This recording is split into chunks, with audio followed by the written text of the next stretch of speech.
Minggir kamu. Kursi ini buat menantuku yang kaya, bukan buat kamu.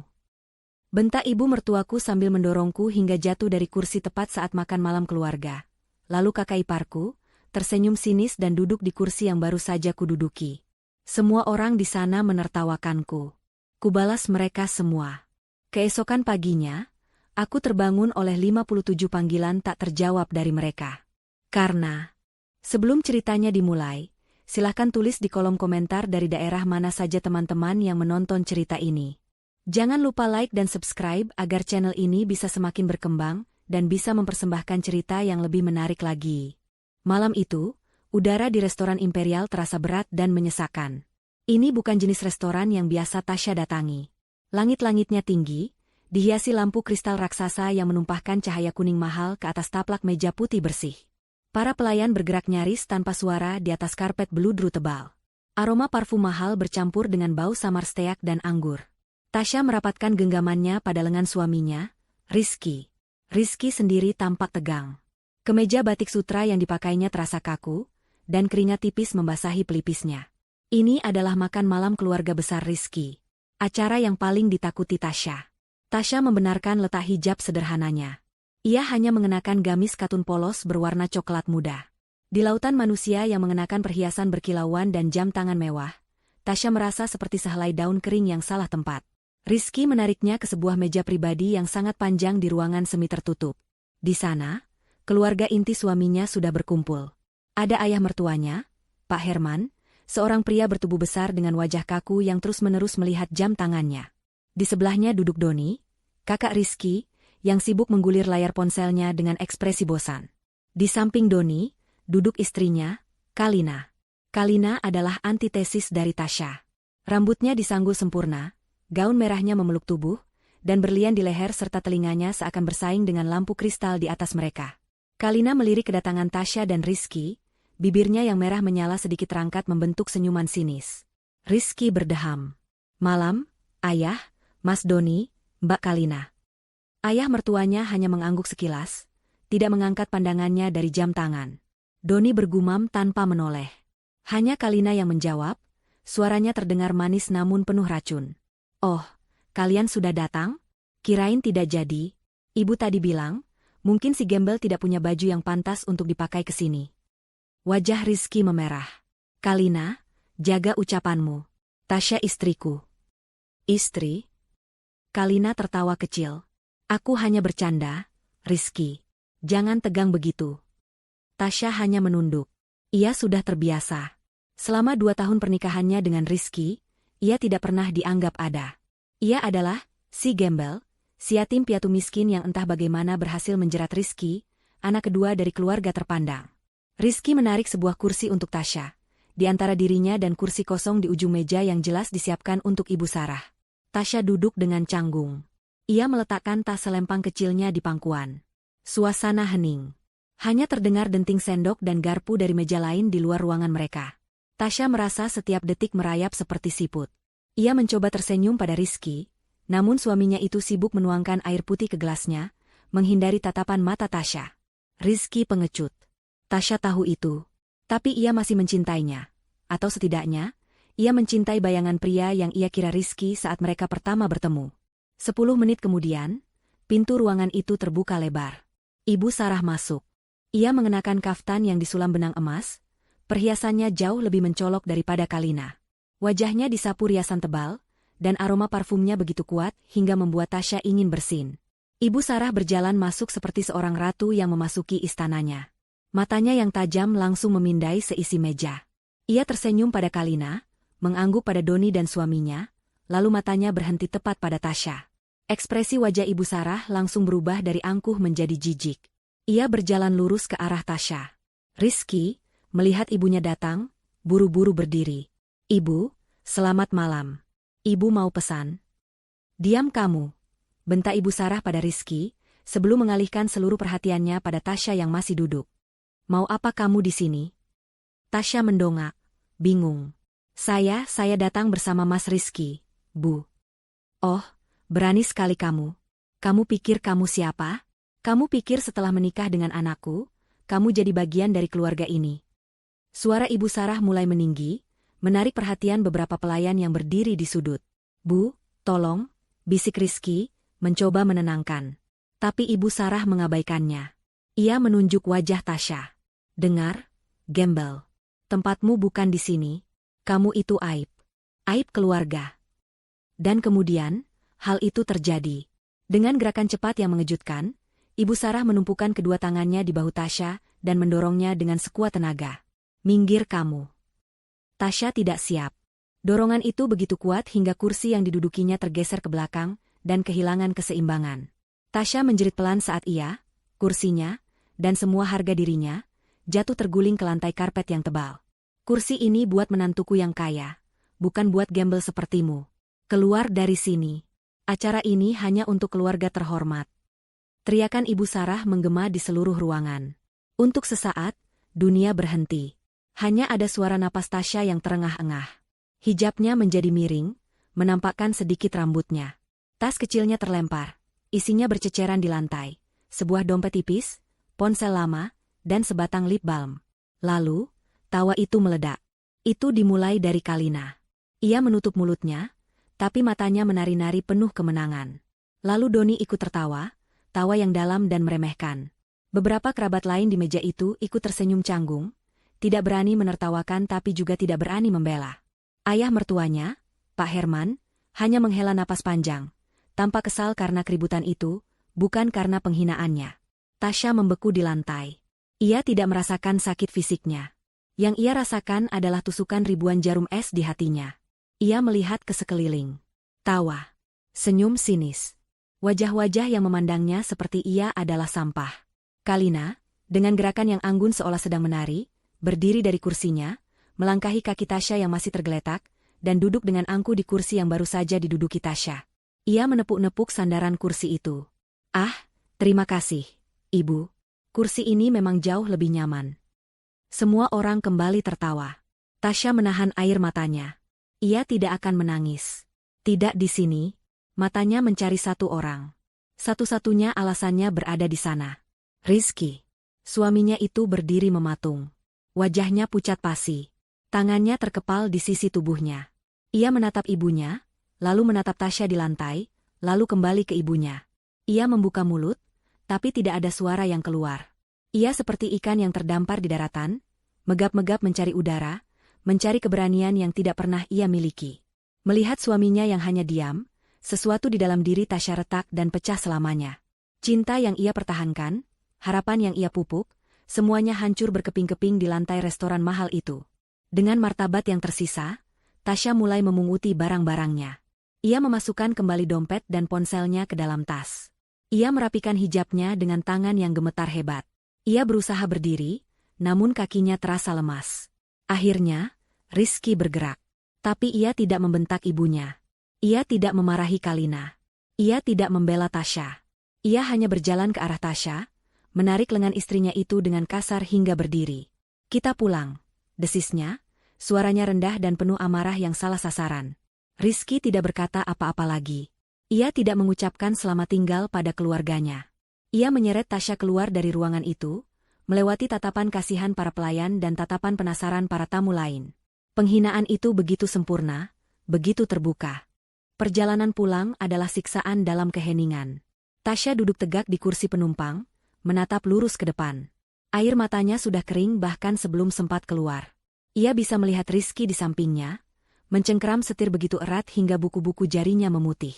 Suaminya itu terus-menerus membuka mulut, seolah ingin mengatakan sesuatu, mungkin permintaan maaf, mungkin pembelaan diri, mungkin menyalahkan Tasya atas kejadian itu. Tapi tidak ada yang terucap. Keheningan di antara mereka jauh lebih keras daripada teriakan Ibu Sarah tadi. Setibanya di rumah kontrakan kecil mereka, Rizky akhirnya berbicara saat mereka masuk ke ruang tamu yang gelap. "Tasya, Ibu memang begitu. Dia tidak bermaksud." Tasya tidak menoleh. Ia hanya berkata dengan suara datar, "Aku lelah. Aku mau tidur." "Tasya, dengarkan aku dulu. Kita bisa bicarakan ini. Harusnya kamu tadi." Tasya tidak mendengarkan. Ia berjalan lurus. Bukan ke kamar tidur utama mereka, melainkan ke kamar tamu kecil di sebelah dapur. Ia masuk, dan sebelum Rizky bisa mengikutinya, Tasya menutup pintu dan menguncinya dari dalam. Terdengar suara Rizky menggedor pintu. Tasya, buka. Tasya, jangan kekanak-kanakan. Buka pintunya. Tasya bersandar di pintu, akhirnya membiarkan tubuhnya gemetar. Tapi ia tidak menangis. Ia merasakan sesuatu yang lain. Bukan kesedihan. Bukan kemarahan. Itu adalah kelegaan. Kelegaan karena semuanya sudah berakhir. Topengnya sudah hancur, dan begitu pula topeng suaminya. Setelah gedoran di pintu berhenti dan ia mendengar langkah Rizky yang frustrasi menjauh, Tasya duduk di tepi tempat tidur. Ia merogoh tasnya dan mengeluarkan ponsel lamanya. Ia menatapnya sejenak. Lalu, ia membuka laci nakas, mengeluarkan sebuah ponsel lain. Ponsel pintar keluaran terbaru yang sangat tipis dan canggih, yang tidak pernah Rizky ketahui keberadaannya. Ia menyalakan ponsel itu. Tidak ada kata sandi, hanya pemindai sidik jari. Layarnya menyala, menampilkan antarmuka yang bersih. Hanya ada satu kontak di dalamnya, disimpan dengan nama pengacara. Tasya membuka aplikasi pesan aman. Jari-jarinya bergerak cepat dan mantap, tidak lagi gemetar. Ia mengetik satu kalimat singkat. Sudah cukup. Laksanakan rencana Phoenix. Ia menekan tombol kirim. 3 detik kemudian, sebuah balasan masuk. Perintah diterima, Nyonya Tasya. Kami laksanakan. Tasya meletakkan ponsel itu. Ia berjalan ke kamar mandi, mengambil wudhu, dan menunaikan sholat Isya.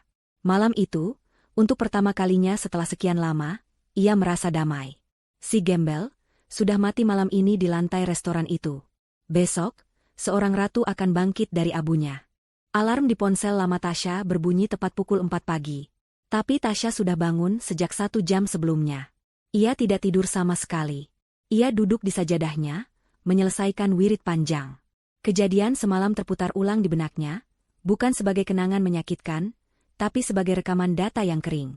Setiap tawa, setiap lirikan sinis, setiap kata-kata kejam, dan puncaknya, keheningan pengecut suaminya. Semua itu adalah bukti yang ia butuhkan. Keputusannya sudah bulat. Setelah semalam ia mengirimkan pesan, rencana Phoenix, itu, ia menghabiskan sisa malamnya dengan berdoa dan berpikir. Ia memikirkan ayahnya. Kilas balik memenuhi benaknya. Tasya bukanlah yatim piatu miskin seperti yang diketahui semua orang. Itu adalah sebuah kebohongan rumit yang dirancang dengan sempurna. Ia adalah Tasya, pewaris tunggal Astra Group, sebuah konglomerasi multinasional raksasa yang bisnisnya menggurita dari pertambangan, perbankan, hingga teknologi. Ayahnya, seorang pria brilian namun paranoid setelah kematian istrinya, telah menyembunyikan identitas Tasya sejak ia remaja. Dunia ini penuh serigala, Nak, kata ayahnya suatu hari, saat mereka duduk di jet pribadi mereka, memandangi awan. Mereka akan mencium bau uangmu dari jarak ribuan kilometer. Mereka akan memujimu, mencintaimu, menikahimu, lalu mengkhianatimu demi warisanmu. Maka, diciptakanlah persona, Tasya si gembel. Ia disekolahkan di universitas negeri biasa, bukan di Harvard atau Oxford. Ia tinggal di rumah kos sederhana. Setelah ayahnya meninggal dunia 5 tahun lalu, ia melanjutkan sandiwara itu. Ia bekerja sebagai staf administrasi rendahan di salah satu anak perusahaan Astra Group, di mana tidak ada seorang pun yang mengenali wajah pemilik asli perusahaan itu.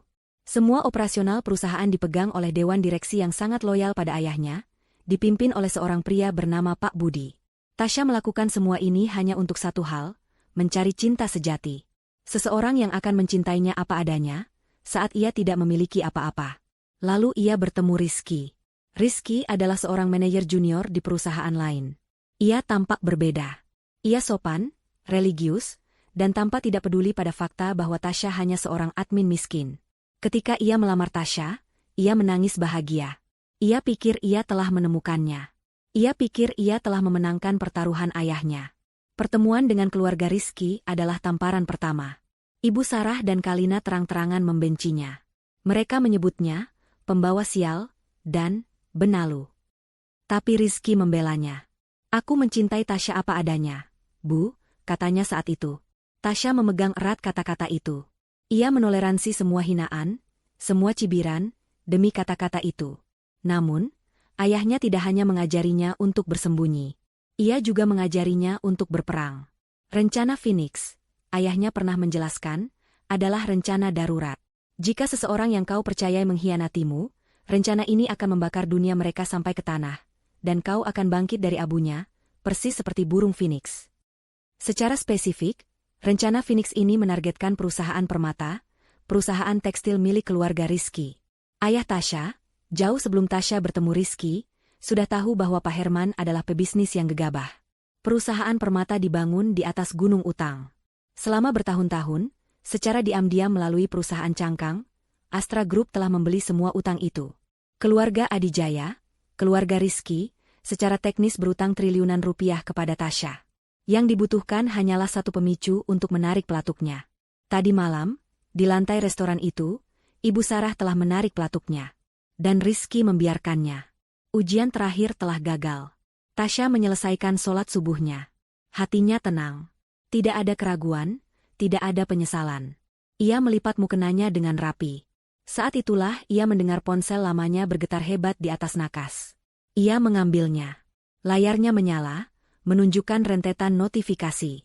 57 panggilan tak terjawab. 134 pesan baru. Semuanya masuk dalam 1 jam terakhir. Tasya melihat daftar penelepon. 20 panggilan dari Rizky, yang ia dengar masih mondar-mandir dengan gelisah di luar pintu kamar tamu. 15 panggilan dari Ibu Sarah. 10 panggilan dari Kalina. 12 panggilan dari ayah mertuanya, Pak Herman. Sisanya dari nomor-nomor tak dikenal yang ia duga adalah kerabat lain. Ia membuka pesan. Semuanya bernada panik. Rizky, Tasya. Buka. Demi Tuhan, Tasya. Ini gawat. Ayah bilang perusahaan hancur. Semua rekening diblokir. Ibu Sarah, gembel sialan. Apa yang kau lakukan? Angkat teleponnya. Kalina, Tasya, maafkan aku soal semalam. Tolong angkat. Ini masalah hidup dan mati. Pak Herman, Nak Tasya, saya mohon angkat teleponnya. Ada kesalahpahaman besar. Perusahaan kami diambil alih. Tasya tersenyum tipis. Mereka cepat sekali menyadarinya. Di luar pintu, gedoran dimulai lagi. Kali ini lebih keras, lebih panik. Tasya, buka. Aku mohon. Sayang, buka pintunya. Kita bangkrut. Keluargaku bangkrut. Suara Rizky terdengar putus asa, bercampur isak tangis. Tasya mengabaikan gedoran itu. Ia mengabaikan ponsel lamanya yang terus bergetar. Ia mengambil ponsel canggihnya yang satu lagi. Ada satu email baru di kotak masuk amannya. Dari Pak Budi, sang direktur utama. Subjek, laporan rencana Phoenix, fase 1 selesai. Tasya membacanya. Laporannya singkat dan padat. Pukul 4, eksekusi marine call atas seluruh utang perusahaan permata. Pukul 41, perusahaan permata dinyatakan gagal bayar. Pukul 45, sesuai klausa kontrak, 80% saham perusahaan yang dijadikan jaminan, beralih kepemilikan ke Astra Group. Pukul 4.30, pembekuan seluruh aset pribadi atas nama Herman, Sarah, Doni, dan Kalina, sebagai bagian dari penyitaan jaminan utang pribadi yang terkait. Pukul 5, semua kartu kredit dan fasilitas perbankan keluarga tersebut dibekukan. Pukul 5.15, perintah penarikan aset bergerak, mobil mewah, DLL, dikeluarkan. Semua berjalan mulus. Tasya meminum segelas air putih di meja. Gedoran di pintu semakin kencang. Tasya, jangan diam saja. Kau harus membantu kami. Kau istriku. Istri. Kata itu terdengar hambar. Ponsel canggihnya berdering. Nama, Pak Budi, muncul di layar. Tasya mengangkatnya, suaranya tenang dan jelas. Pagi, Bu Tasya. Assalamualaikum. Waalaikumsalam, Pak Budi. Saya sudah baca laporannya. Kerja bagus. Alhamdulillah. Sesuai instruksi, Bu. Fase 1 selesai. Seluruh aset utama perusahaan permata sudah di bawah kendali kita. Tim transisi sedang menuju ke kantor pusat mereka pagi ini. Bagus sekali, kata Tasya. Ia berjalan ke jendela, membuka tirai. Langit mulai terang. Gedoran di luar pintu terdengar jelas. Lanjut Pak Budi, nadanya profesional.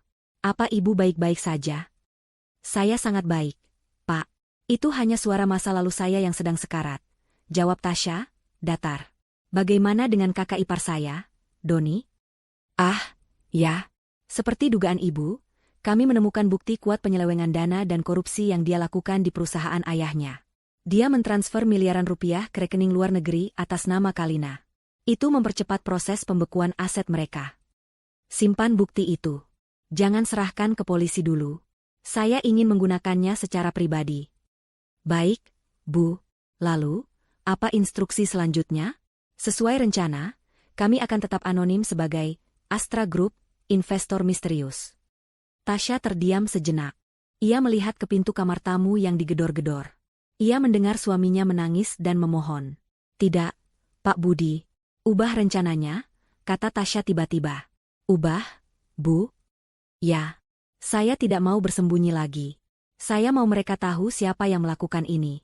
Saya mau mereka melihat wajah, gembel, ini saat mereka kehilangan segalanya.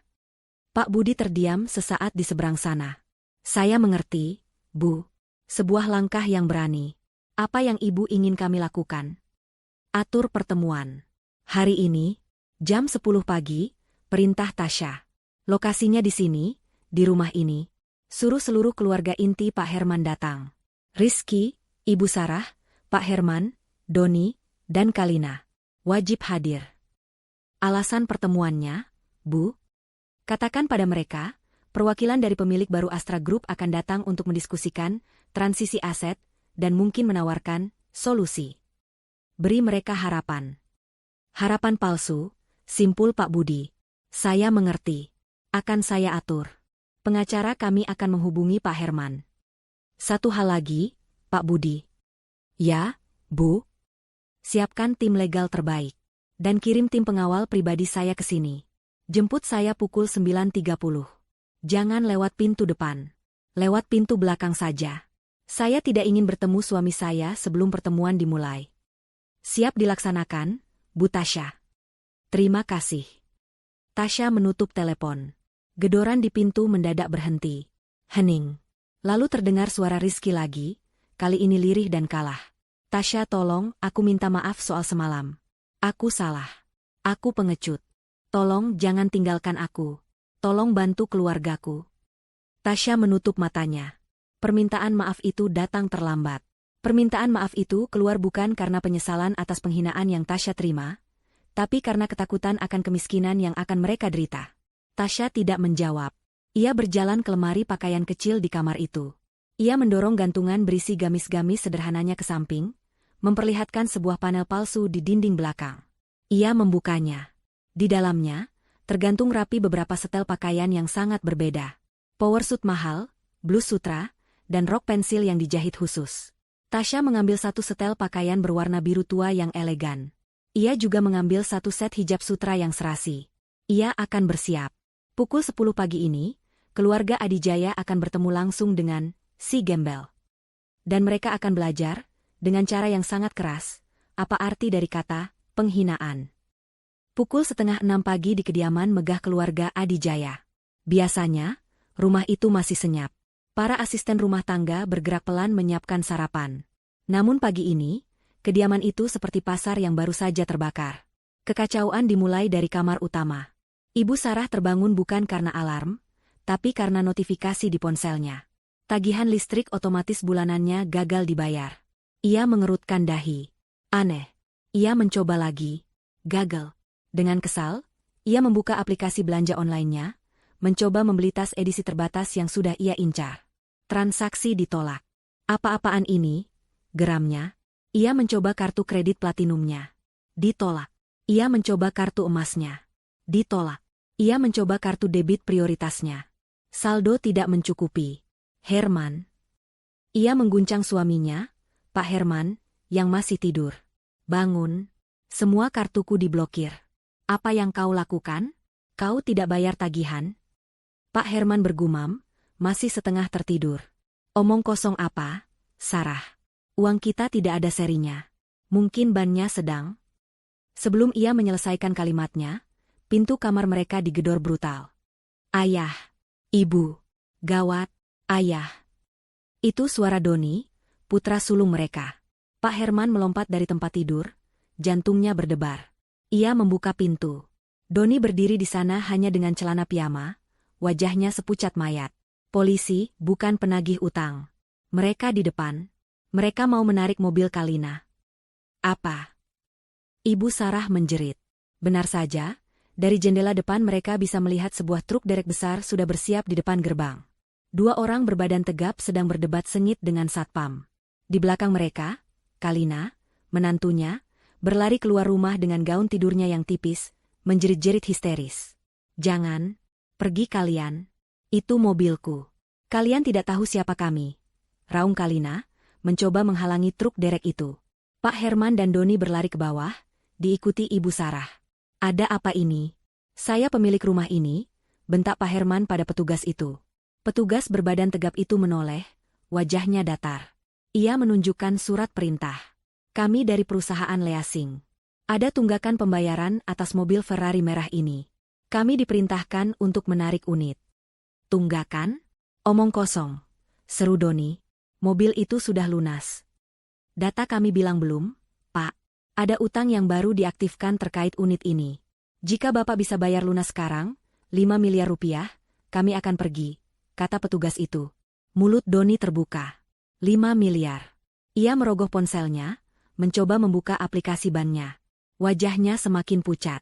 "Tidak bisa aplikasinya, rekeningku kosong."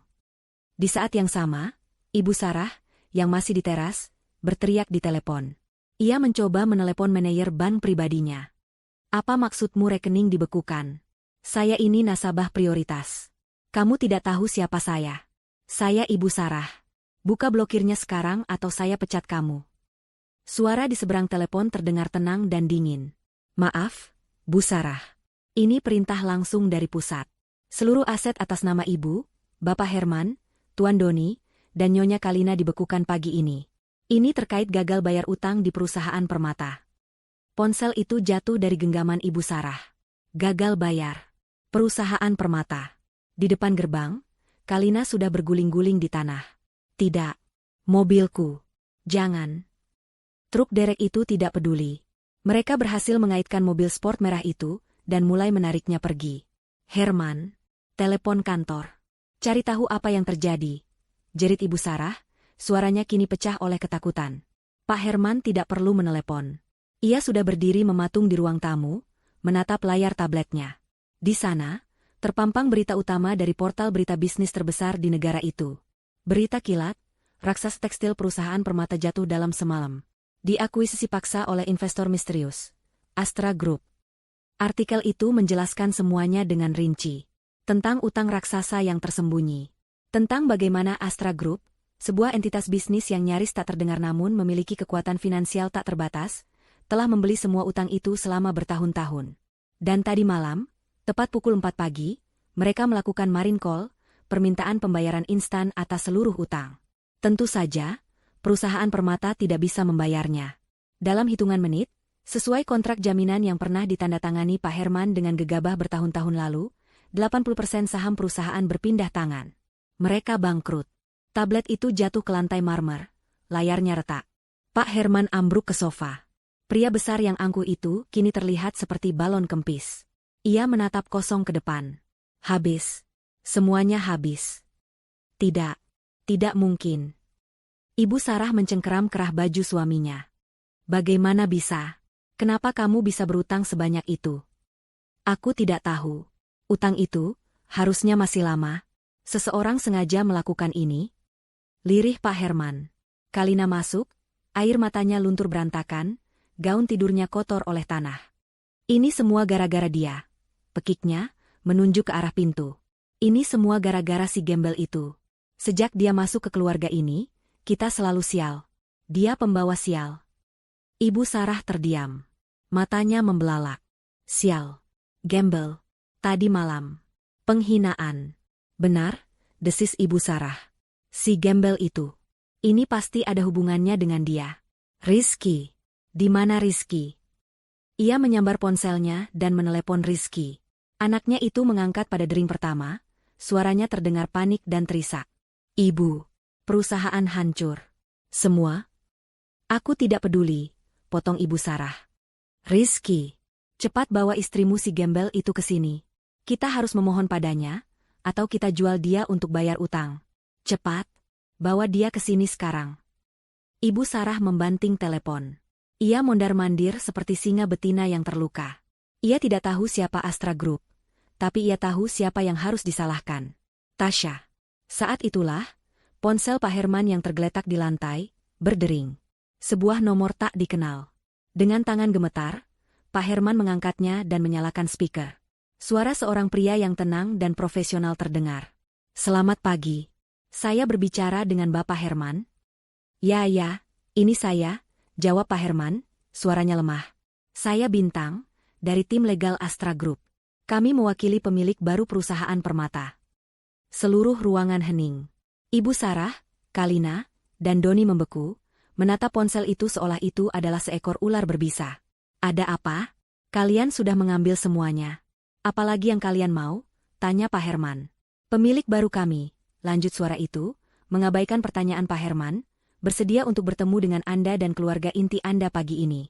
Beliau ingin mendiskusikan proses transisi aset dan mungkin, jika Anda kooperatif, mendiskusikan solusi untuk meringankan situasi Anda." Sebuah kata melintas di benak mereka, solusi.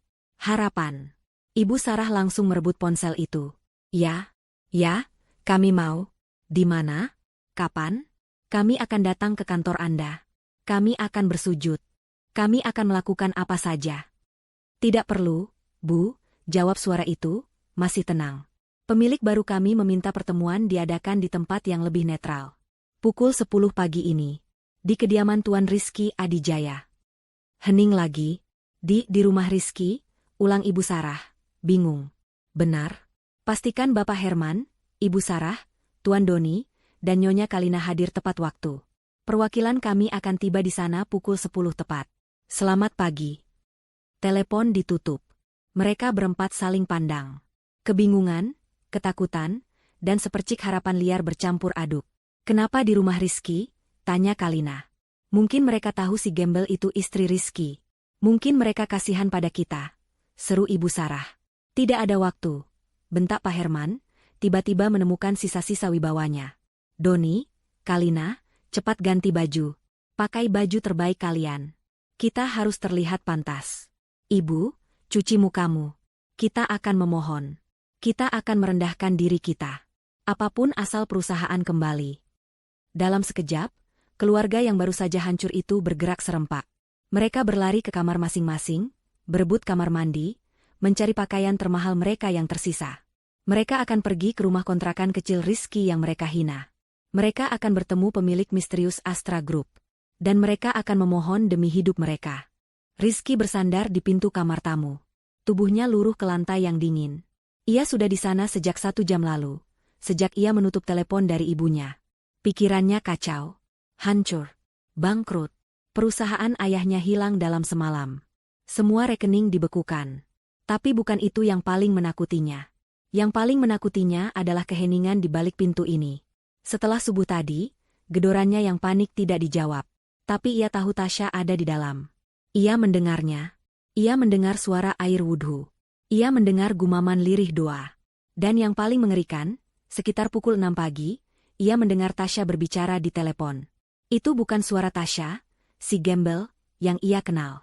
Suara istrinya yang biasanya lembut dan sedikit pemalu itu telah hilang. Suara yang ia dengar dari balik pintu itu tenang, dingin, dan penuh wibawa. Rizky hanya bisa menangkap beberapa kata. "Laksanakan, Pak Budi, jangan serahkan ke polisi dulu, atur pertemuan jam 10 di sini." Setiap kata itu menusuknya seperti jarum es. Siapa Pak Budi? Kenapa Tasya bicara soal polisi? Dan kenapa pertemuan itu diatur di rumah mereka? Rasa takut yang baru, yang jauh lebih dalam, mencengkeram Rizky. Apakah Tasya ada hubungannya dengan ini? Tidak mungkin. Pikiran itu terlalu absurd. Tasya adalah seorang admin rendahan. Seorang yatim piatu miskin. Tapi, suara itu, kini, didorong oleh keputusasaan dan panggilan telepon ibunya, ia kembali memohon. Ia tidak menggedor lagi. Ia hanya terduduk lemas, menyandarkan pipinya ke kayu pintu yang dingin. "Tasya, sayang aku mohon, buka pintunya," lirihnya, air mata mengalir tanpa ia sadari. "Aku minta maaf soal semalam. Aku bersumpah, aku minta maaf. Aku pengecut. Aku suami yang gagal. Aku tahu." Hening. Tidak ada jawaban dari dalam. "Tapi sekarang keluargaku hancur, Tasya. Semuanya hilang. Perusahaan ayah diambil orang. Ibu meneleponku, dia menangis. Mereka menyita mobil Kalina. Rekening kami kosong. Kami tidak punya apa-apa lagi, Rizky menarik napas dalam-dalam, isakannya tertahan. Aku tahu aku tidak pantas memintamu. Aku sudah gagal melindungimu. Aku membiarkan ibu dan Kalina menghinamu. Aku diam saja. Aku benci diriku sendiri, Tasya. Tapi aku mohon padamu, tolong. Tolong bantu keluargaku, bisiknya. Aku mencintaimu. Aku sungguh mencintaimu. Jangan tinggalkan aku di saat seperti ini. Aku butuh kamu. Di dalam kamar, Tasya berdiri di depan cermin besar yang tersembunyi di balik lemari. Ia sudah selesai mandi dan berganti pakaian. Gamis katun coklatnya terlipat rapi di sudut tempat tidur, seperti kulit ular yang sudah ia tanggalkan. Ia kini mengenakan kemeja sutra putih bersih dan satu setel power suit berwarna biru navy yang dijahit sempurna membalut tubuhnya. Potongannya tegas, mahal, dan berkuasa. Rambutnya ia gulung rapi sebelum ia memakai dalaman hijab. Ia mendengarkan setiap kata yang diucapkan Rizky dari balik pintu. Setiap kata adalah paku terakhir di peti mati pernikahan mereka. Aku minta maaf soal semalam. Terlambat. Aku pengecut. Sebuah pengakuan yang jujur, namun tak berguna. Tolong bantu keluargaku. Ah, itu dia. Intinya. Bukan, tolong maafkan aku karena telah menyakitimu. Tapi, tolong selamatkan aset keluargaku. Aku mencintaimu. Kebohongan termanis yang kini terasa pahit di lidah Tasya. Tasya menatap pantulan dirinya di cermin.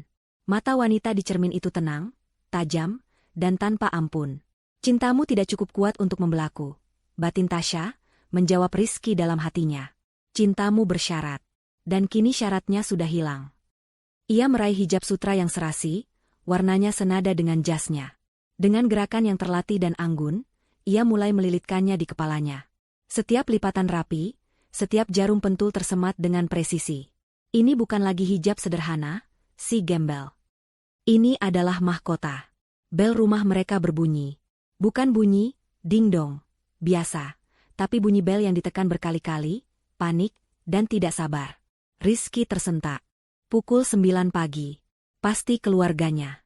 Ia cepat-cepat mengusap air matanya, bangkit berdiri, dan berlari ke pintu depan. Benar saja. Saat pintu dibuka, Ibu Sarah, Pak Herman, Doni, dan Kalina menerobos masuk. Mereka tampak kacau, namun jelas berusaha keras untuk terlihat rapi. Kalina memakai riasan tebal untuk menutupi matanya yang bengkak. Ibu Sarah memakai setelan terbaiknya, meski rambutnya sedikit acak-acakan. Mana Tasya?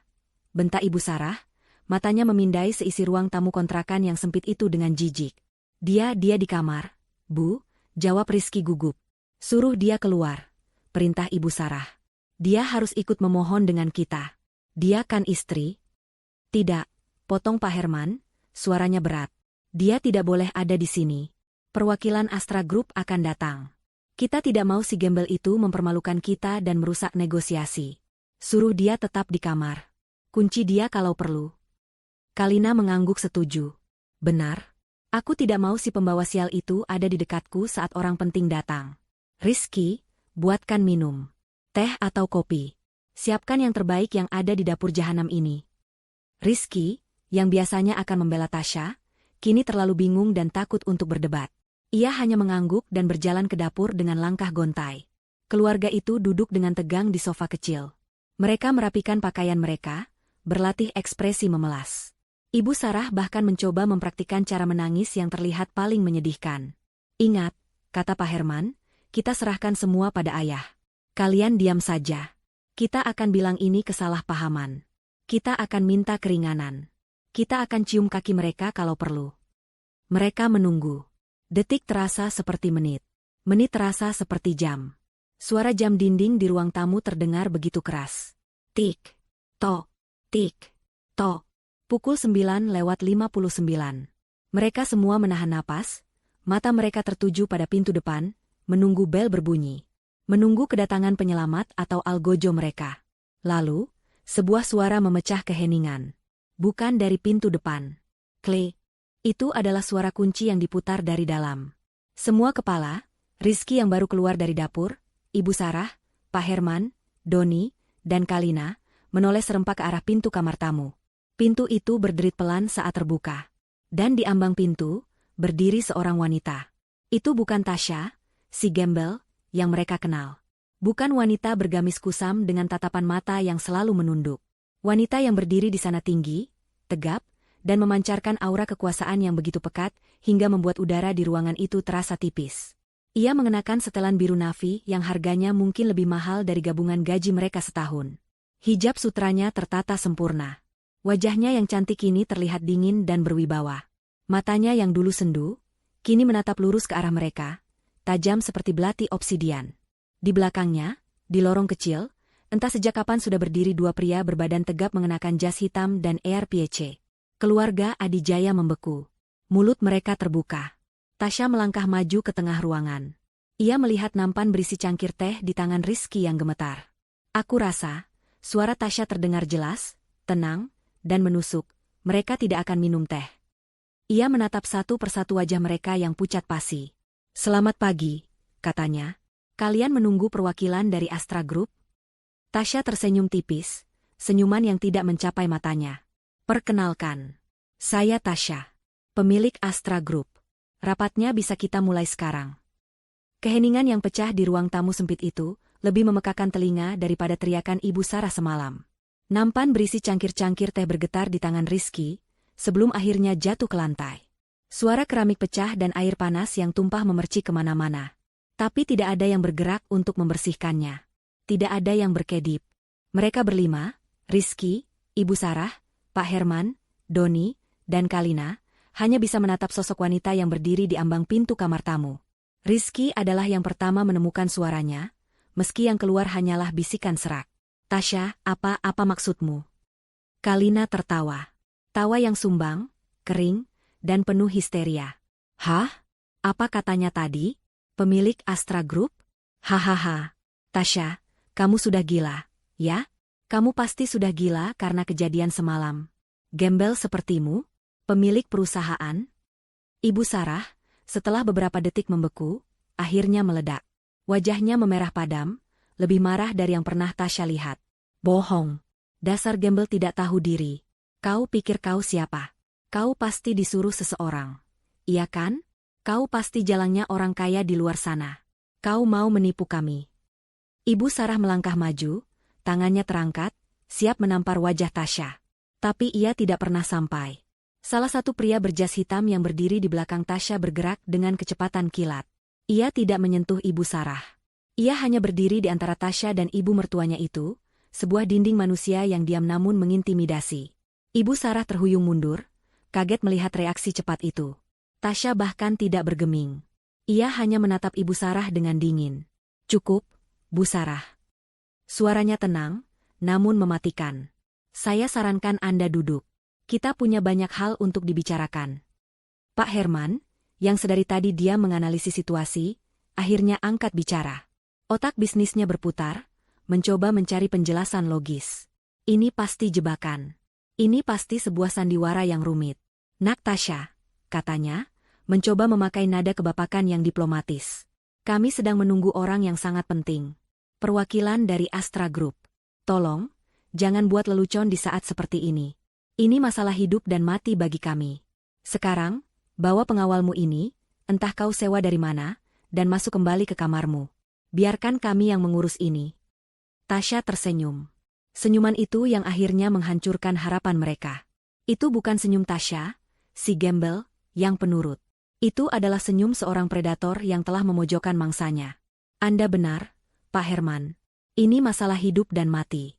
Dan perwakilan Astra Group sudah ada di sini. Tasya menoleh sedikit ke belakang.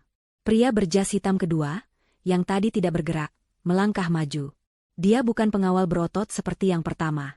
Dia lebih kurus, memakai kacamata, dan membawa sebuah koper kulit tipis. Dia adalah asisten Bintang, pria yang tadi pagi berbicara dengan Pak Herman di telepon. Mungkin Anda akan lebih percaya pada dokumen, kata Tasya. Bintang meletakkan koper itu di atas meja kopi yang sempit. Ia membukanya dengan satu klik yang tajam. Keluarga Adijaya mencondongkan tubuh ke depan, mata mereka terpaku pada isi koper itu. Bintang mengeluarkan selembar dokumen tebal yang dijilid rapi. Ia tidak memberikannya pada Pak Herman.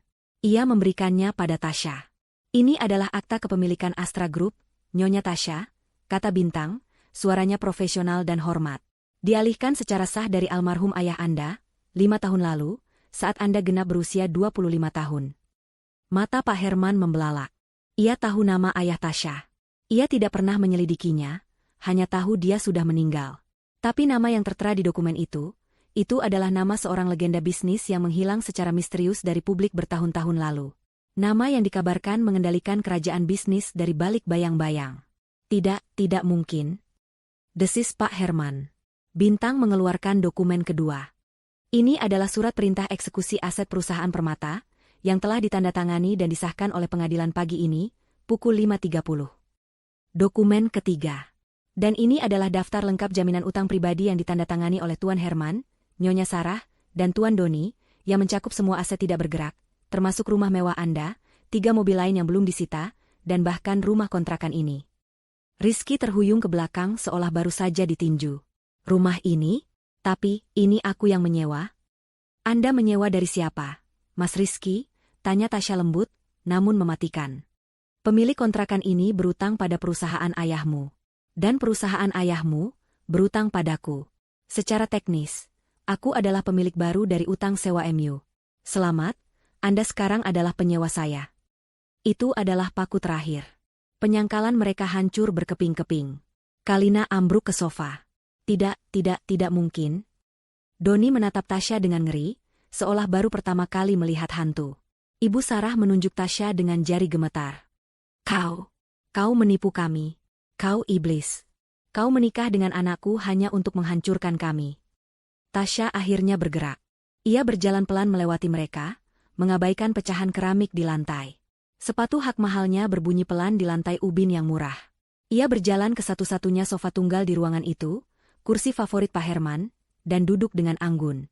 Ia menyilangkan kakinya. Aura kekuasaannya memenuhi seluruh ruangan sempit itu, membuatnya terasa semakin sesak. Ia menatap Ibu Sarah. Menipu? Saya? Saya hidup sederhana. Saya memakai gamis katun. Saya naik angkutan umum. Saya tidak pernah berbohong tentang siapa saya. Saya hanya tidak menceritakan semua hal. Kalian, Tasya memandang mereka satu persatu, yang mengasumsikan saya gembel. Kalian yang merendahkan saya berdasarkan apa yang saya pakai, bukan siapa saya. Ia menoleh pada Rizky, yang masih berdiri mematung di dekat tumpahan teh. Dan kau, suamiku. Kau menikah denganku. Kau tidur di sebelahku selama 2 tahun. Dan kau tidak pernah benar-benar melihat aku.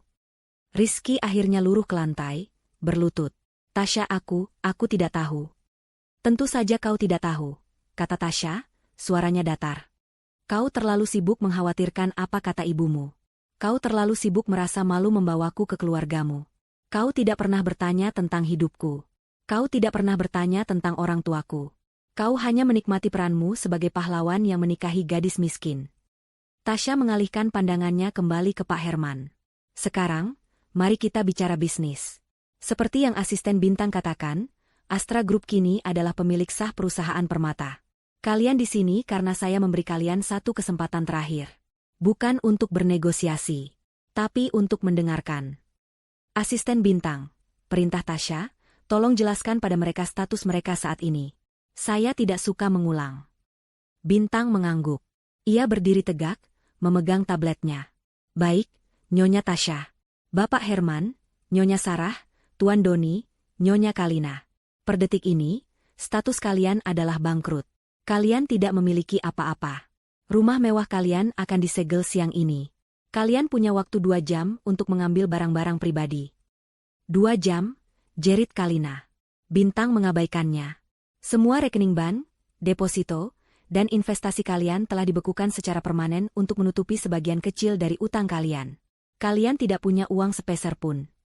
Pak Herman menunduk, bahunya berguncang. Pria angkuh itu hancur. Dan, lanjut Bintang, melirik ke arah Doni, kami juga menemukan beberapa ketidakberesan dalam pembukuan internal perusahaan. Wajah Doni yang sedari tadi pucat, kini berubah menjadi hijau karena panik. Tasya mengangkat tangannya, menghentikan Bintang. Itu, katanya, matanya tertuju pada Kalina dan Doni, adalah topik khusus yang ingin saya bahas sekarang. Keheningan di ruangan itu kini terasa berbeda. Bukan lagi hening karena kaget, melainkan hening yang pekat oleh rasa takut.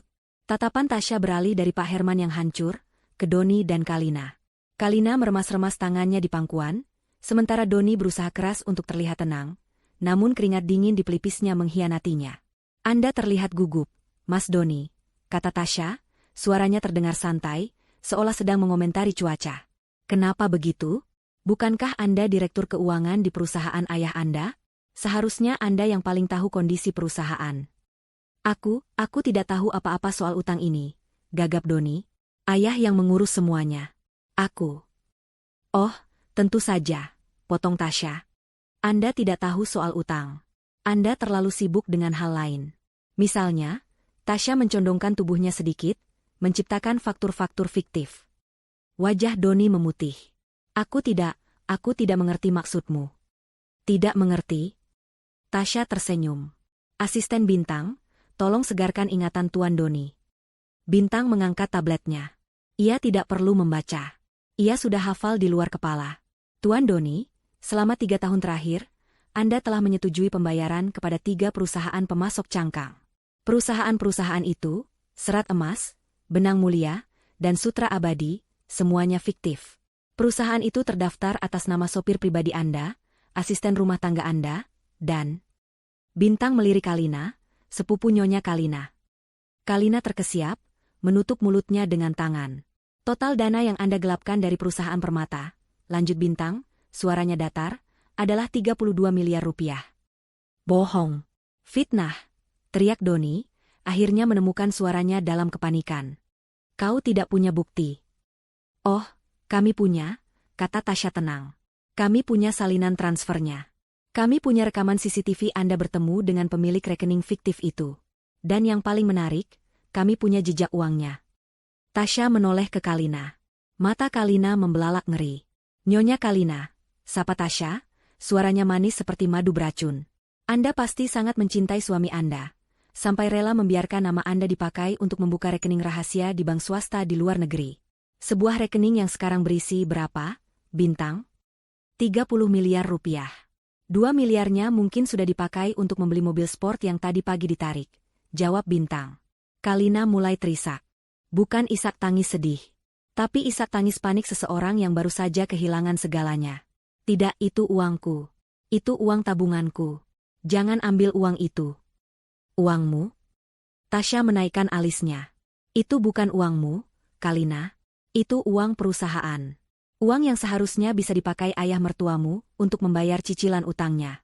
Uang yang seharusnya dipakai untuk membayar gaji ratusan karyawan yang mungkin akan di-PHK minggu ini. Uang yang kau dan suamimu curi. Tasya berdiri dari duduknya.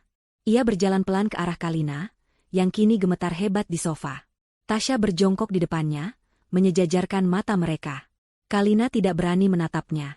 Semalam, bisik Tasya, suaranya hanya terdengar oleh Kalina dan mereka yang terdekat. Kau duduk di kursiku.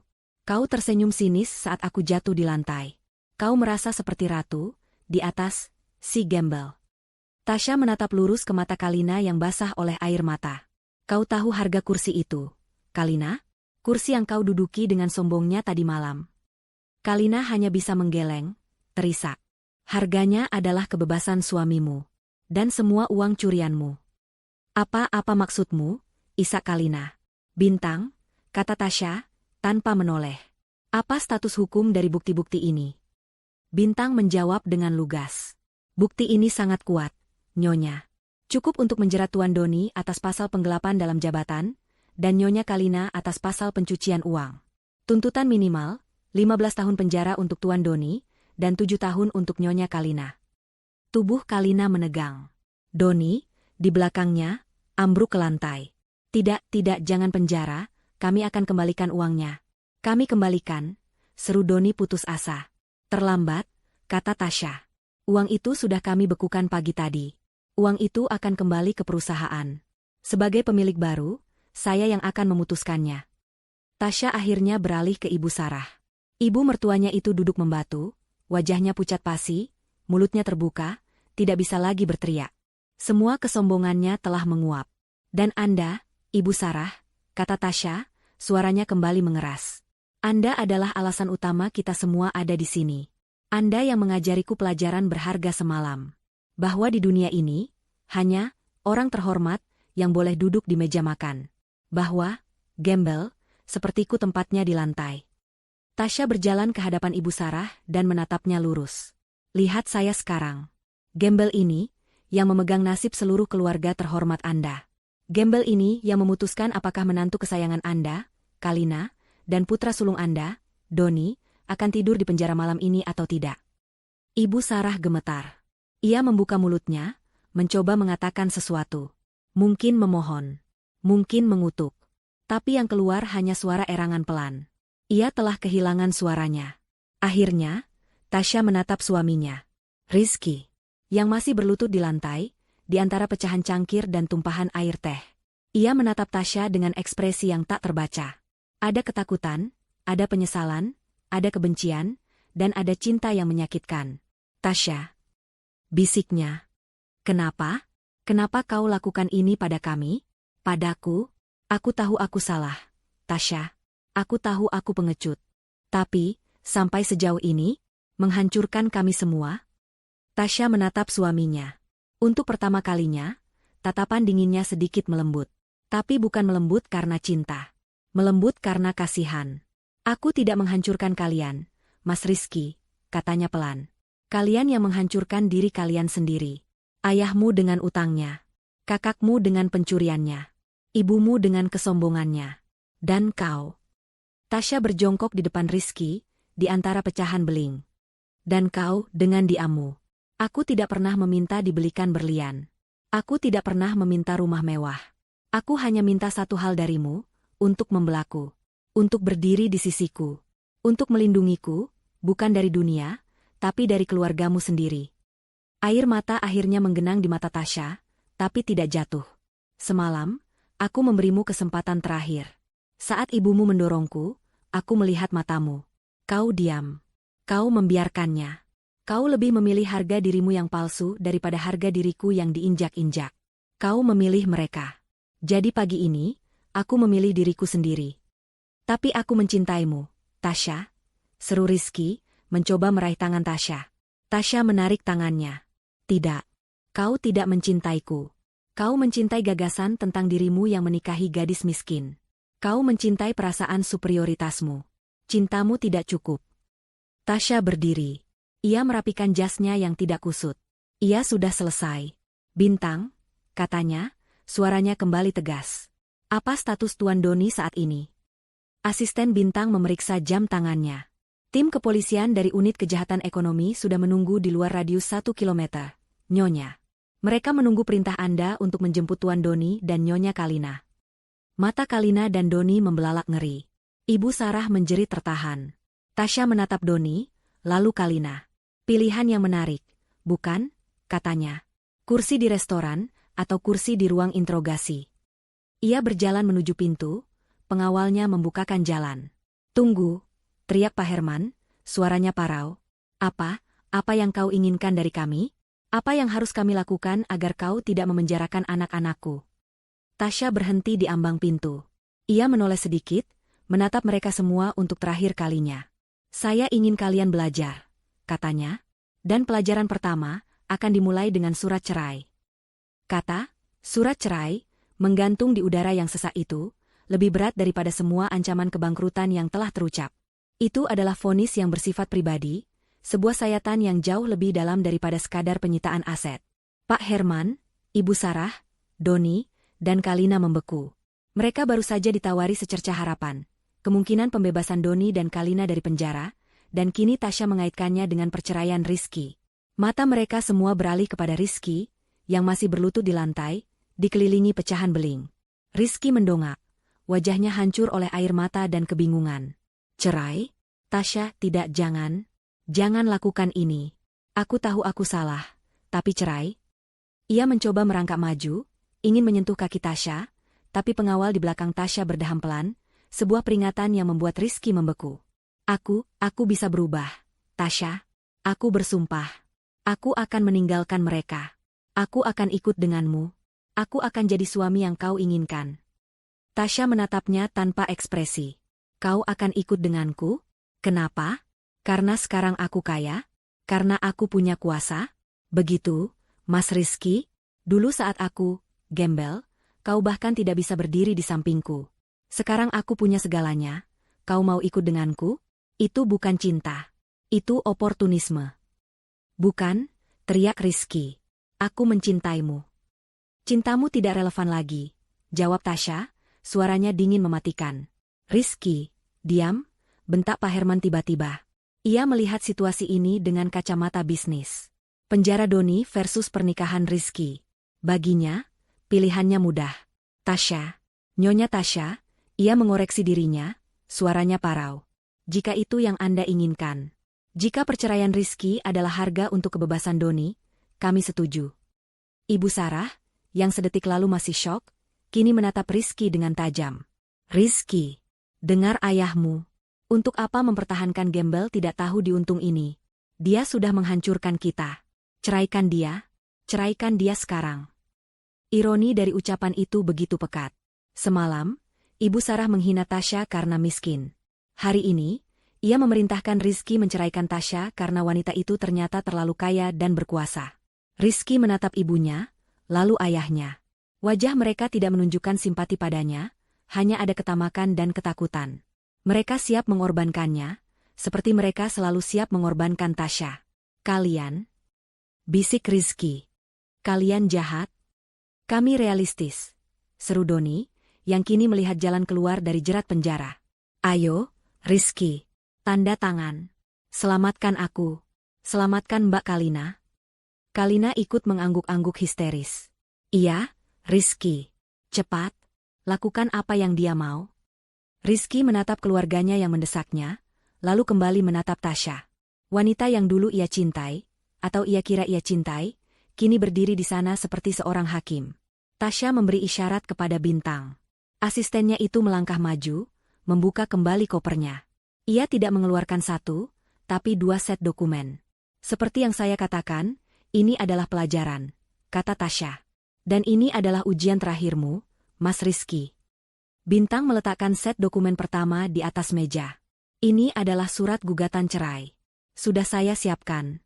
Anda hanya perlu menandatanganinya di sini, menyatakan perceraian ini atas kesepakatan bersama, tanpa tuntutan harta gono gini. Mengingat semua harta ini adalah milik saya jauh sebelum pernikahan kita. Rizky menatap kertas itu dengan nanar. Tapi, lanjut Tasya, saya tidak sekejam itu. Bintang meletakkan dokumen kedua di sampingnya. Itu adalah sebuah cek. Sebuah cek bank swasta yang sangat tebal, sudah diisi. Mata Ibu Sarah dan Kalina langsung tertuju pada cek itu. Ini, kata Tasya, adalah pesangon MU. Surat cerai emas. Rizky mengerutkan dahi. Pesangon? Aku tidak ingin kau pergi dengan tangan hampa. Aku tidak mau kau menderita karena perbuatan keluargamu. Cek itu, Tasya menunjuknya, bernilai 5 miliar rupiah. 5 miliar. Angka itu membuat Ibu Sarah dan Kalina terkesiap. Bahkan Pak Herman pun terkejut. Itu uang yang sangat banyak bagi orang yang sudah bangkrut total. Tanda tangani surat cerai itu, perintah Tasya, dan cek ini jadi milikmu. Uang ini bersih. Uang ini atas namamu pribadi. Kau bisa memakainya untuk memulai hidup baru. Jauh dari keluargamu, jauh dari bayang-bayang mereka. Kau bisa menjadi dirimu sendiri. Ini adalah kebebasan yang kubeli untukmu. Wajah Rizky berubah. Ia menatap cek itu, lalu surat cerai. Ia memandang keluarganya. Ia melihat api keserakahan di mata Ibu Sarah. 5 miliar, desis Ibu Sarah. Rizky, ambil, tanda tangan. Dengan uang itu kita bisa.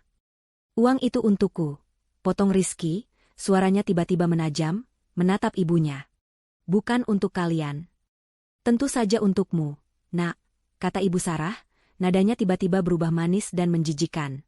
Tapi kau anak yang baik, kan? Kau akan bantu keluargamu, kan? Kita bisa pakai uang itu untuk menyewa pengacara. Tasya tertawa pelan. Tawa yang dingin. Kalian lihat? Bahkan sekarang pun, mereka hanya memikirkan diri mereka sendiri. Mereka tidak peduli padamu, Mas Rizky. Mereka hanya peduli pada uang yang bisa kau berikan. Tasya kembali menatap Rizky. Jadi, ini pilihanmu. Tanda tangani, ambil uangnya, dan bebas. Atau, nada suara Tasya menggelap, jangan tanda tangani. Lawan aku di pengadilan. Aku jamin kau akan kalah. Kau tidak akan dapat sepeser pun. Dan karena kau menolak bekerja sama, aku akan pastikan kau ikut tenggelam bersama mereka. Kau akan ikut menanggung utang mereka. Kau akan jadi gembel, benar-benar gembel, bersama mereka di jalanan. Pilih. Rizky gemetar. Ini bukan pilihan. Ini adalah eksekusi. Di satu sisi, kebebasan dengan 5 miliar. Di sisi lain, kehancuran total bersama keluarga yang baru saja mengkhianatinya. Rizky, jangan bodoh, bentak Pak Herman. Tanda tangani. Rizky mengambil pulpen yang disodorkan Bintang. Tangannya gemetar hebat. Ia menatap Tasya untuk terakhir kalinya. Matanya memohon. Tasya, apa tidak ada cara lain? Tidak ada, jawab Tasya. Rizky menutup matanya. Ia membenci keluarganya. Ia membenci Tasya. Tapi yang paling ia benci adalah dirinya sendiri. Dengan satu tarikan napas yang berat, ia membubuhkan tanda tangannya di atas surat cerai itu. Goresan tinta itu terasa seperti menggores jantungnya sendiri. Ia menandatangani 3 lembar. Selesai. Bintang dengan sigap mengambil dokumen itu, memeriksanya, lalu mengangguk pada Tasya. Tasya, pada gilirannya, mendorong cek 5 miliar itu ke seberang meja. Rizky hanya menatap cek itu, tidak bergerak.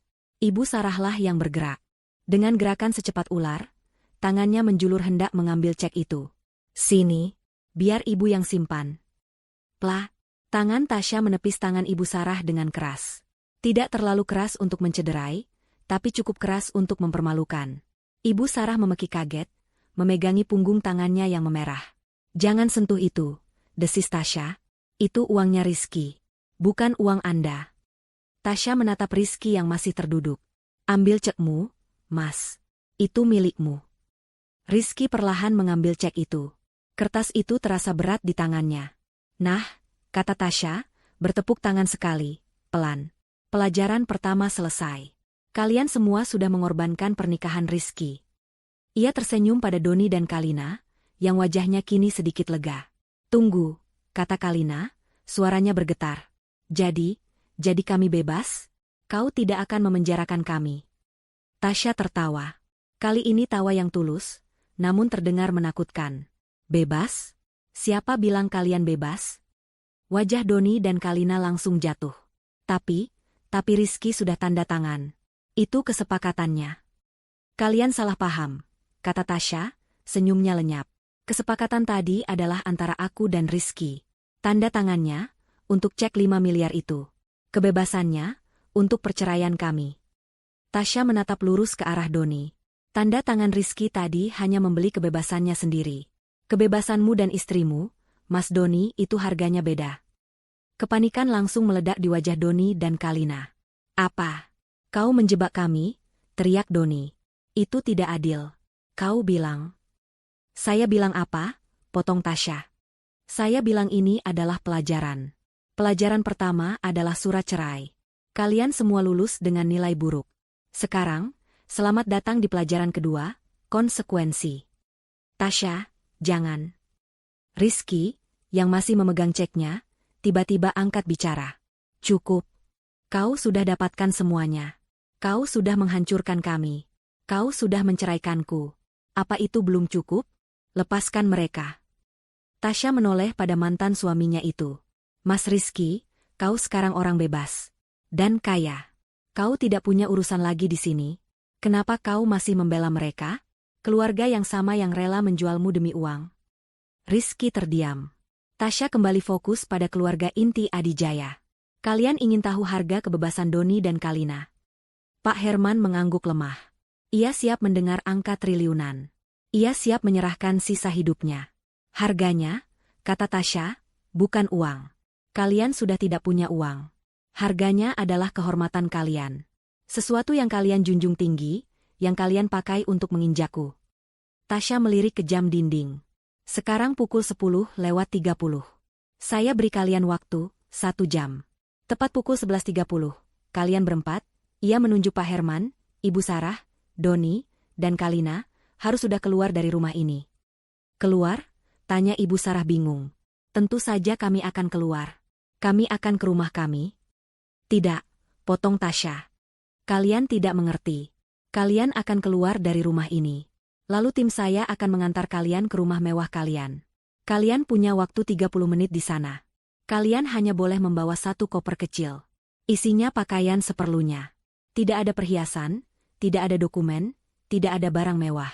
Hanya pakaian ganti. Setelah itu, kalian akan menyerahkan kunci rumah itu pada tim saya. Apa? Jerit Kalina. Rumah kami. Baju-bajuku. Tasku. Mulai siang ini, lanjut Tasya, mengabaikan Kalina, rumah itu, beserta seluruh isinya, resmi menjadi milik Astra Group. Termasuk baju-baju bekas kalian. Lalu kami tinggal di mana? Tanya Pak Herman, suaranya bergetar. Untuk pertama kalinya, pria itu terlihat benar-benar ketakutan. Tasya tersenyum. Itu bukan urusanku. Mungkin di kolong jembatan? Atau di rumah susun sempit? Kalian bisa pakai uang 100.000 yang nanti akan saya berikan sebagai uang saku untuk naik bus kemanapun kalian mau. Penghinaan ini lebih parah dari penjara. Dibuang ke jalanan tanpa apa-apa.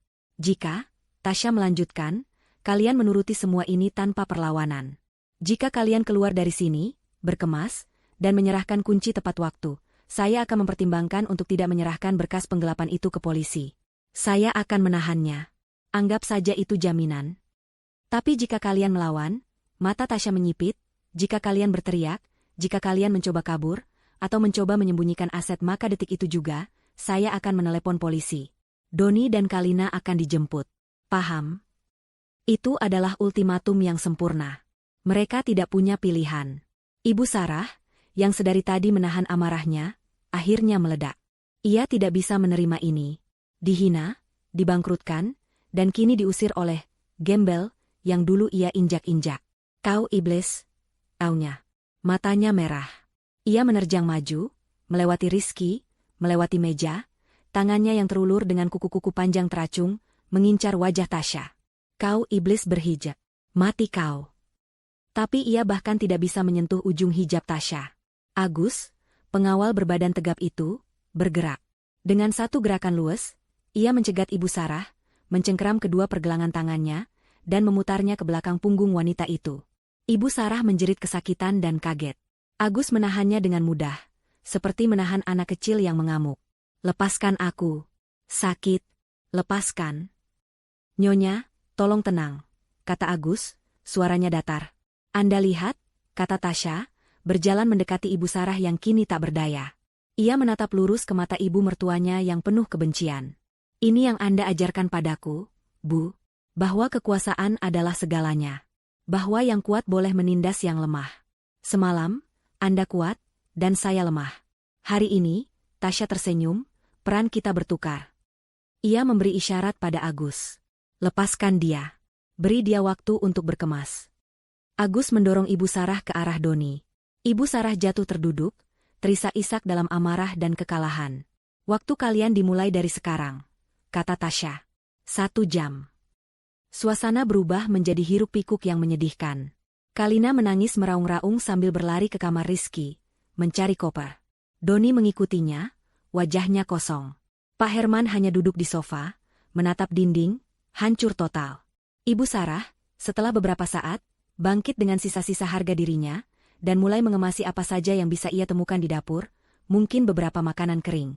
Rizky hanya berdiri mematung di sudut, memegang cek 5 miliarnya. Ia adalah orang terkaya di ruangan itu, namun ia merasa paling miskin.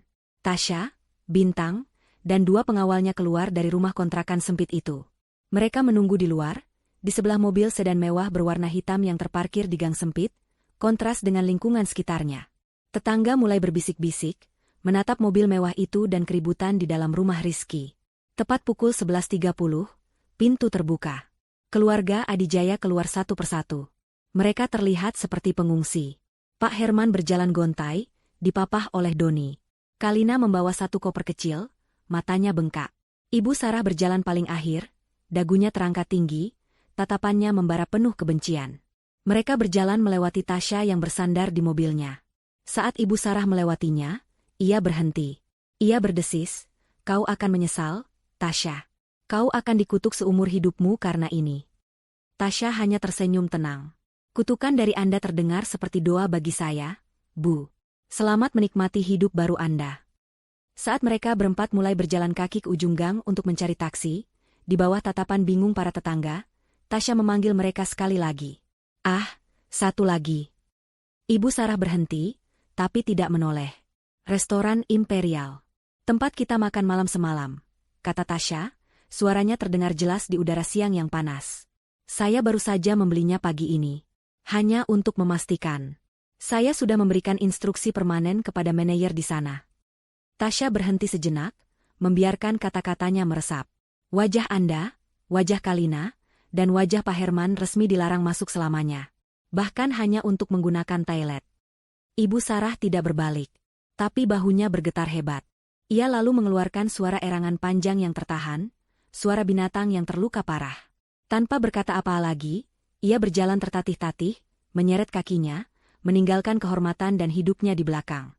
Kehidupan setelah pengusiran itu adalah neraka yang dingin dan lambat bagi keluarga Adijaya. Mereka adalah raja dan ratu yang tiba-tiba dicabut mahkotanya dan dilempar ke selokan. Dunia yang dulu memuja mereka, kini meludahi mereka. Tasya, dari Menara Gading Astra Group, tidak perlu melakukan apa-apa lagi. Ia hanya perlu membiarkan gravitasi kemiskinan melakukan tugasnya. Ia telah memutus jaring pengaman mereka, dan kini mereka jatuh bebas. Rizky adalah yang pertama terpisah. Ia memiliki cek 5 miliar rupiah. Uang yang sangat banyak, cukup untuk memulai hidup baru berkali-kali. Tapi uang itu terasa panas di tangannya. Itu adalah uang darah, harga dari pernikahannya dan kehancuran keluarganya. Di hari pengusiran itu, keluarganya, Ibu Sarah, Ayah, Doni, dan Kalina, menatapnya dengan pandangan lapar. Mereka tidak melihatnya sebagai anak atau saudara.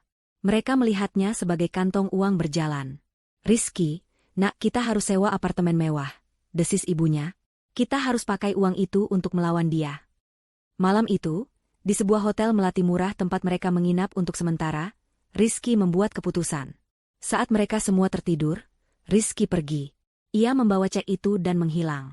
Ia tidak lari bersama mereka, tapi lari dari mereka. Bulan-bulan berlalu. Rizky tinggal di sebuah apartemen studio sederhana di kota lain. Jauh dari kemewahan, tapi juga jauh dari kemiskinan. Cek itu tidak pernah ia cairkan.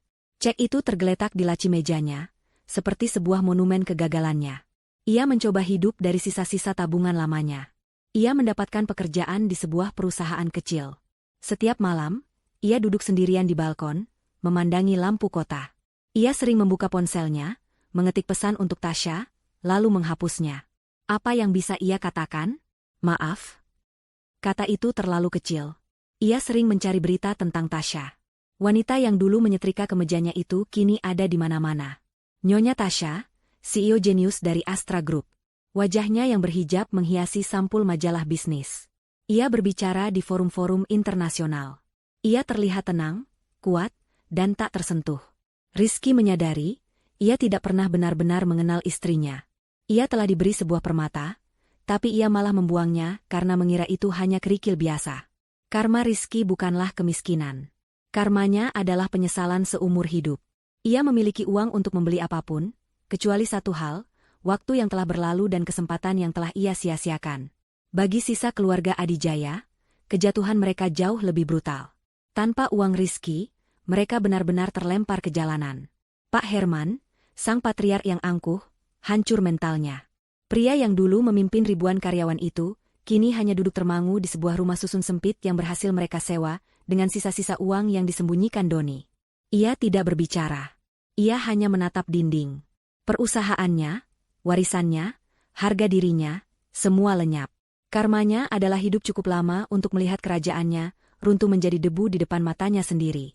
Doni dan Kalina, pasangan emas itu, kini menjadi pasangan kaleng rombeng. Ancaman penjara dari Tasya masih menggantung di atas kepala mereka. Berkas itu tidak pernah diserahkan, tapi juga tidak pernah dicabut. Itu adalah tali kekang yang dipegang Tasya. Doni, dengan catatan blacklist dari Astra Group, tidak bisa mendapatkan pekerjaan di perusahaan manapun. Ia berakhir menjadi kuli panggul di pasar, memeras keringat untuk beberapa lembar uang ribuan. Setiap malam ia pulang dengan bau keringat dan kemarahan, yang seringkali ia lampiaskan pada Kalina.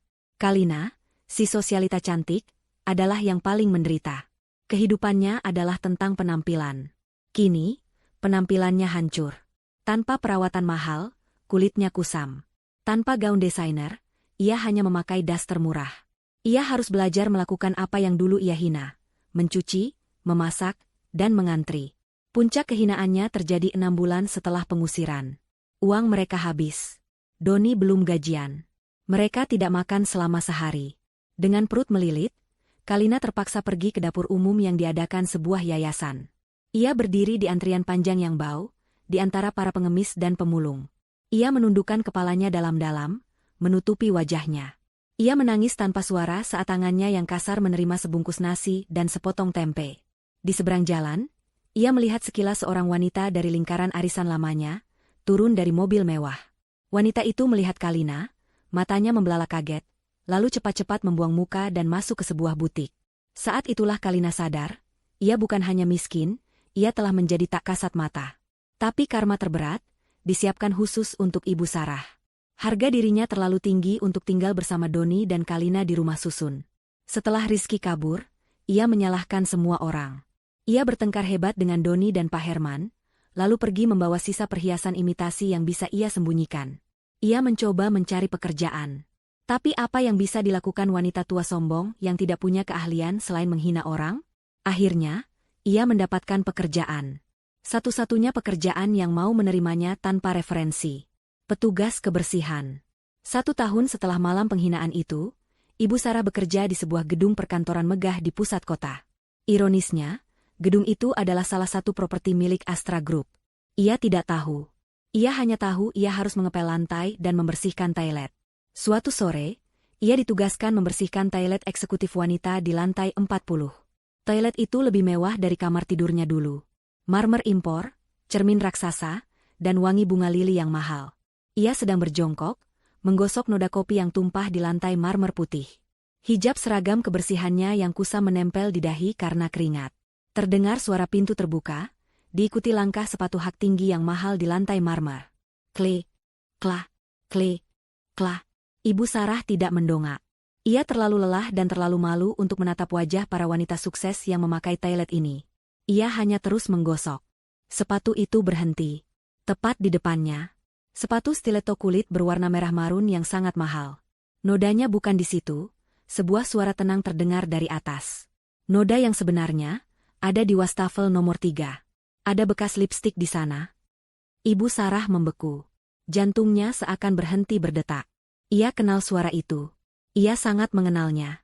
Dengan gerakan yang lambat dan kaku, seperti robot yang karatan, Ibu Sarah mendongakkan kepalanya. Ia melihat ke atas. Melewati sepatu mahal, celana panjang sutra yang rapi, blazer yang elegan. Ia melihat wajah itu. Wajah yang menghantuinya setiap malam. Tasha. Tasha sedang berdiri di depannya, menatap bayangan mereka berdua di cermin raksasa. Ia tidak terlihat marah. Ia tidak terlihat sinis. Ia hanya terlihat tenang. Ia baru saja selesai mencuci tangan dan sedang mengeringkannya dengan tisu. Ibu Sarah membuka mulutnya. Tidak ada suara yang keluar. Seluruh tubuhnya gemetar hebat. Ini adalah penghinaan terakhir. Ini adalah karma dalam bentuknya yang paling murni. Sang ratu berhadapan dengan si pembersih toilet. Tasha selesai mengeringkan tangan. Ia membuang tisu itu ke tempat sampah di sebelah Ibu Sarah. Ia menatap Ibu Sarah sejenak, langsung ke matanya yang ketakutan. "Tolong bersihkan wastafel itu," kata Tasha, suaranya tetap datar. "Saya tidak suka tempat yang kotor." Lalu, Tasha berbalik. Klik, klah, klik, klah. Ia berjalan keluar dari toilet, meninggalkan Ibu Sarah yang masih berlutut di lantai yang basah. Saat pintu tertutup, Ibu Sarah akhirnya pecah. Ia tidak berteriak. Ia tidak menangis. Ia hanya tertawa. Tawa yang kering, serak, dan putus asa. Tawa seorang wanita yang telah kehilangan segalanya, termasuk kewarasannya. Ia telah mendapatkan apa yang pantas ia dapatkan. 1 tahun berlalu sejak Ibu Sarah berlutut di toilet itu. 2 tahun sejak malam penghinaan di restoran Imperial. Waktu telah mengubah segalanya. Astra Group, di bawah kepemimpinan terbuka Nyonya Tasha, telah berkembang pesat. Ia menjadi ikon baru di dunia bisnis. Seorang wanita berhijab yang memimpin dengan kecerdasan, ketegasan, dan, yang mengejutkan banyak orang, belas kasihan. Ia mendirikan yayasan besar atas nama mendiang ayahnya, membantu ribuan anak yatim piatu mendapatkan pendidikan. Ia bukan lagi si gembel atau sang algojo. Ia adalah sang ratu. Sore itu, Tasha baru saja menyelesaikan rapat dewan direksi yang panjang. Rapat itu diadakan di private room restoran Imperial. Restoran yang sama, ruangan yang sama, Ia sengaja membelinya bukan untuk balas dendam, tapi sebagai pengingat. Pengingat tentang siapa dirinya dulu, dan pengingat untuk tidak pernah menjadi seperti orang-orang yang telah menyakitinya. Para direktur, termasuk Pak Budi yang setia, sudah pamit undur diri. Mereka menawarinya untuk mengawalnya pulang. Tidak, terima kasih, Pak Budi, kata Tasya sambil tersenyum. Saya rasa saya ingin makan malam di sini. Sendirian? Baik, Nyonya. Kami permisi, kata Pak Budi, membungkuk hormat. Ruangan itu menjadi sepi. Tasya duduk sendirian di meja panjang itu. Ia sengaja memilih kursi. Kursi yang sama persis tempat ia didorong hingga jatuh 2 tahun lalu. Ia memesan steak kesukaannya. Suasana restoran itu kini terasa berbeda. Dulu terasa mengintimidasi, kini terasa seperti rumahnya sendiri. Ia makan dengan tenang, menikmati setiap gigitan. Ia sudah berdamai dengan masa lalunya. Saat ia sedang menikmati makanannya, seorang pelayan baru masuk untuk membersihkan meja di sebelahnya. Pelayan itu terlihat sangat gugup. Tangannya gemetar. Ia mungkin masih dalam masa pelatihan. Saat ia mencoba mengangkat tumpukan piring kotor, ia kehilangan keseimbangan. Praaang. Sebuah nampan perak, beberapa piring, dan sebuah gelas air jatuh ke lantai. Pecahan kaca berhamburan. Air es muncrat kemana-mana, membasahi lantai marmer dan sebagian kecil mengenai ujung celana panjang sutra yang dipakai Tasya. Dunia seakan berhenti. Manajer restoran, yang melihat dari kejauhan, langsung berlari dengan wajah pucat pasi. Nyonya Tasya. Nyonya. Anda tidak apa-apa, serunya panik. Ia lalu berbalik ke pelayan yang kini berdiri mematung, gemetar ketakutan. Kamu. Bodoh sekali. Apa yang kau lakukan? Kau tidak tahu siapa dia? Kau dipecah. Pelayan wanita itu langsung menangis. Bukan tangisan pura-pura. Tapi tangisan putus asa seseorang yang hidupnya bergantung pada pekerjaan itu. Tidak tolong, Pak jangan pecat saya. Isaknya. Ia langsung berlutut, persis seperti yang dilakukan Tasya dulu, dan mencoba memunguti pecahan beling dengan tangan kosong. Saya mohon, jangan, saya punya anak yang harus dihidupi, saya mohon. Tasya menatap pemandangan itu. Adegan ini terasa sangat familiar. Seorang wanita berlutut di lantai restoran ini. Tunggu, kata Tasya. Suaranya tenang, namun memiliki otoritas yang membuat manajer itu langsung diam. Tasya meletakkan sendok dan garpunya. Ia mengambil serbet linen bersih dari mejanya. Ia berdiri dan berjalan menghampiri pelayan yang masih berlutut itu. Hentikan, kata Tasya, suaranya lembut. Nanti tanganmu terluka. Pelayan itu mendongak. Air mata membasahi wajahnya yang kuyu dan lebih tua dari usianya. Rambutnya diikat ke belakang dengan sanggul pelayan yang berantakan. Saat mata mereka bertemu, pelayan itu membeku. Napasnya tercekat. Itu adalah Kalina. Wajah yang dulu angkuh dan sinis itu, kini dipenuhi ketakutan yang luar biasa. Ia mengenali Tasya. Dan ia tahu, ini adalah akhirnya. Dihina di restoran yang sama, oleh orang yang sama. Ia memejamkan mata, menunggu teriakan, menunggu makian, menunggu diusir. Nyonya. Nyonya Tasya saya. Kalina tergagap, tidak bisa berkata-kata. Ia ingin lari, tapi kakinya lemas. Tasya menatap Kalina. Ia melihat lingkaran hitam di bawah matanya. Ia melihat bekas luka kecil di tangannya yang kurus. Ia melihat keputusasaan di mata wanita itu. Ia bisa saja menghancurkannya. Satu kata darinya, dan Kalina akan kembali ke jalanan. Sebaliknya, Tasya berjongkok. Ia menyejajarkan matanya dengan Kalina. Sama seperti yang ia lakukan di rumah kontrakan Rizky dulu. Tapi kali ini, matanya tidak dingin. Tanganmu, kata Tasya pelan, menunjuk tangan Kalina yang mulai berdarah karena pecahan beling. Tasya menyodorkan serbet linen yang dipegangnya. Bersihkan lukamu. Kalina menatap serbet itu, lalu menatap Tasya. Ia tidak mengerti. Tidak apa-apa, kata Tasya, suaranya meyakinkan. Semua orang bisa membuat kesalahan. Lantainya bisa dipel. Gelasnya bisa diganti. Itu hanya barang. Dengan tangan gemetar, Kalina menerima serbet itu dan menekan lukanya. Tasya lalu berdiri dan menoleh ke manajer yang masih berdiri kaku. Bapak, katanya. Bawa dia ke belakang. Obati lukanya. Dia tidak dipecat. Dia hanya kelelahan. Beri dia minum, lalu biarkan dia melanjutkan pekerjaannya jika dia sudah tenang. Manajer itu terperangah. Tapi, Nyonya, dia sudah mengganggu Anda. Dia tidak menggangguku, kata Tasya tegas. Dia hanya mengalami kecelakaan kerja. Lakukan yang saya perintahkan. Baik, Nyonya. Manajer itu mengangguk cepat. Tasya menatap Kalina untuk terakhir kalinya. Kalina masih berlutut, menatapnya dengan campuran rasa tidak percaya, malu, dan terima kasih yang mendalam. Pengampunan ini adalah hukuman yang jauh lebih berat daripada kemarahan. Pengampunan ini membakar habis sisa-sisa kesombongannya. Tasya memberinya senyuman kecil. Senyuman tulus yang pertama kali ia berikan pada Kalina. Berdirilah, kata Tasya. Lantai ini dingin. Nanti kau sakit. Pelayan lain membantu Kalina yang lunglai untuk berdiri dan menuntunnya ke belakang. Tasya kembali ke mejanya. Ia duduk dengan tenang. Ia memandang ke seberang ruangan, ke kursi tempat Kalina dulu duduk dengan angkuh setelah ia terjatuh. Ia lalu memanggil pelayan lain. Mas, boleh minta 1 creme brulee. Pelayan itu mengangguk dan pergi. Tasya memandang keluar jendela, ke lampu-lampu kota. Ia telah menghancurkan musuh-musuhnya dengan kekuatannya. Tapi malam ini, ia telah benar-benar menang dengan belas kasihnya. Gembel yang dulu terhina itu kini duduk di kursi yang sama. Bukan lagi sebagai korban, tapi sebagai seorang ratu yang tak terbantahkan, yang kekuatannya tidak lagi diukur dari seberapa keras ia bisa menjatuhkan, tapi dari seberapa besar ia bisa memaafkan.